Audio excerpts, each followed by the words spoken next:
Eu volto a fazer a minha pergunta. De onde, de que milagre, de que transcendência, de que poder metafísico vamos encontrar capacidade para que as pessoas comecem a ter confiança nos sistemas que gerem e são responsáveis da isenção dos processos eleitorais? Onde? De onde? O que é que nós fizemos das últimas eleições atabalhoadas até hoje para nos aprestarmos a um processo que deve ou deveria ser diferente? O que é que nós fizemos para que os mesmos erros de ontem não se repetissem? Para destruturar a máquina de roubo e de engano que foi montada, para destruturar a dependência enorme dos órgãos eleitorais a uma instância político-partidária dominante na continuação do que foi a Primeira República. O que é que nós fizemos?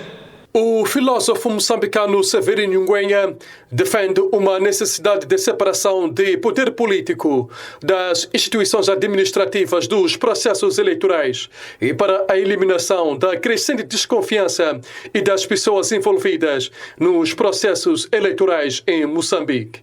Olhando pela experiência das eleições autárquicas e processo que ele mesmo o caracterizou de trafolhice e cheio de batota, e questiona o que é que foi feito e para que em outubro Moçambique possa realizar eleições credíveis se até os tribunais lhes foram retirados o poder de julgar o processo. Nós fizemos eleições recentes, mês de dezembro, cheia de trafolhice, cheia de enganos, cheia de batota, para falar moçambicanamente de maneira mais coerente, que criaram um descontentamento enorme, criaram uma separação e criaram o contrário da palavra que nós temos no cartaz que estamos aqui, não confiança, mas desconfiança.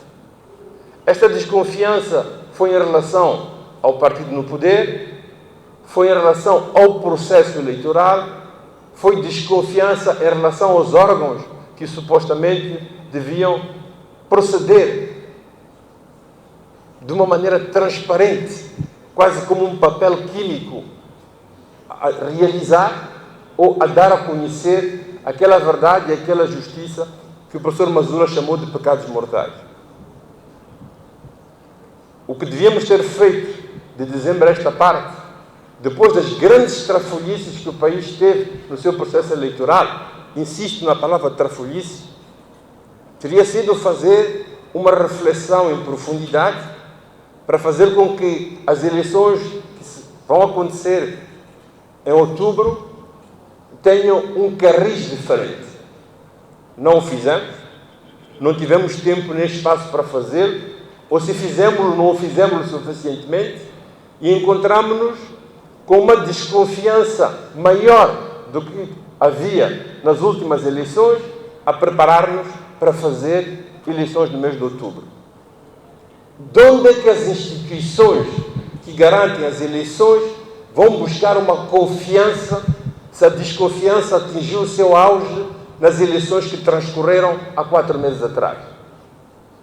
De onde é que vão encontrar isenção para que as pessoas possam acreditar que aquilo que vai ser o resultado das eleições corresponde de facto àquilo que é a vontade popular, aquilo que é o voto de todos e cada um de nós, como reza a prática através da urna?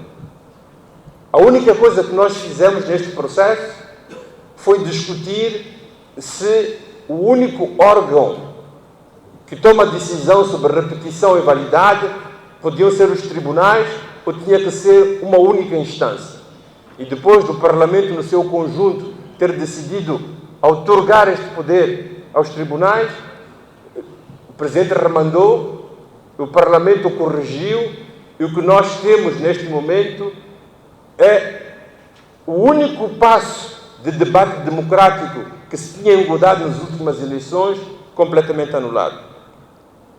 Este é o panorama de fundo de uma desconfiança sempre mais crescente, de uma desconfiança sempre mais a embutir os processos políticos e eleitorais que nos aprestamos a realizar. Eu volto a fazer a minha pergunta. De que milagre, de que transcendência, de que poder metafísico vamos encontrar capacidade para que as pessoas comecem a ter confiança nos sistemas que gerem e são responsáveis da isenção dos processos eleitorais? Onde? De onde? O que é que nós fizemos das últimas eleições atabalhoadas até hoje para nos aprestarmos a um processo que deve ou deveria ser diferente? O que é que nós fizemos para que os mesmos erros de ontem não se repetissem? Para destruturar a máquina de roubo e de engano que foi montada, para destruturar a dependência enorme dos órgãos eleitorais a uma instância político-partidária dominante na continuação do que foi a Primeira República. O que é que nós fizemos? E que sentido é que tem estarmos aqui há um mês e meio a tentar fazer uma conferência bonita com muitas câmaras de televisão e muitos microfones, a pensar que um milagre vai se produzir para que daqui a um mês e meio possamos ter algo diferente daquilo que tivemos no último processo eleitoral? O nosso país e o nosso povo desconfiam, têm pouca confiança naqueles que deviam ser os garantes de um processo isento de falsificações e o mais transparente possível.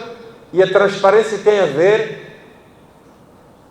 com a possibilidade dos eleitores participarem com a sua verdade na construção de uma verdade comunitária e de um país e para todos. Nguenha diz que a falta de transparência e começa mesmo dentro dos próprios partidos e quando se trata da eleição de candidatos presidenciais e também de deputados e para a Assembleia da República. Nos últimos 6 meses aconteceu uma coisa que não é de natureza melhorar a confiança dos moçambicanos nos processos eleitorais, isso quer dizer na nossa democracia. Os processos internos dos partidos mostraram-se pouco democráticos e também atabalhoados. A maneira como o representante ou candidato da Frelimo foi eleito, a maneira como os processos da Renamo ocorreram, as passagens do candidato da CAD, do candidato de uma coligação a um candidato que se diz do povo, foram completamente atabalhoados. Mas aconteceu uma coisa, em minha opinião, pior. Foi não só o proibicionismo de participação de uns em certos partidos, mas foi a compra de votos no interior dos próprios partidos. O que é que isto significa em termos práticos? Que o poder político tem consciência que não representa os seus supostos mandatários. O campo político moçambicano autonomizou-se da sociedade e não representa outra coisa que os seus próprios interesses. Quando os parlamentares, quando as pessoas querem sentar no lugar de representação e para fazê-lo compram votos, eles não estão a fazer apelo a que a comunidade moçambicana os eleja pela idoneidade que têm de representá-lo e defender os seus próprios interesses, mas fazem-no porque têm interesses outros, têm interesses próprios, diferentes daquilo que são os interesses moçambicanos, representados pelas pessoas. E para que os próximos processos eleitorais se realizem num ambiente de menos desconfiança, credibilidade, Nguenha sugere. Eu vou resumir: de mais diálogo, de mais deliberação, de mais consenso, de uma política de confiança, mas, senhores, de maior verticalidade das instituições.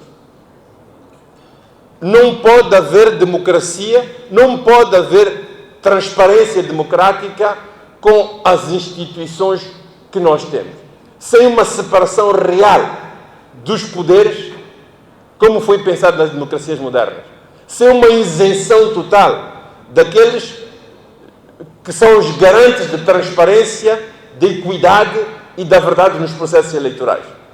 E nós temos que encontrar mecanismos para que este processo democrático integre no seu interior esta separação necessária do político do lado. Mas aqui estou a dizer uma coisa diferente. Aquilo que nós chamamos instrumentos de transparência político-eleitoral no mundo inteiro são processos burocrático-administrativos geridos por profissionais que não têm nenhum outro compromisso senão servir ao Estado através do acordo deontológico que os levou a ocupar o lugar que é deles. Até que o processo eleitoral seja conduzido por gente indicada e cooptável pelos partidos políticos, a isenção e a transparência não pode acontecer. O filósofo Severino Nguenha falava esta terça-feira em Maputo, à margem do debate e sobre a integridade dos processos eleitorais no país.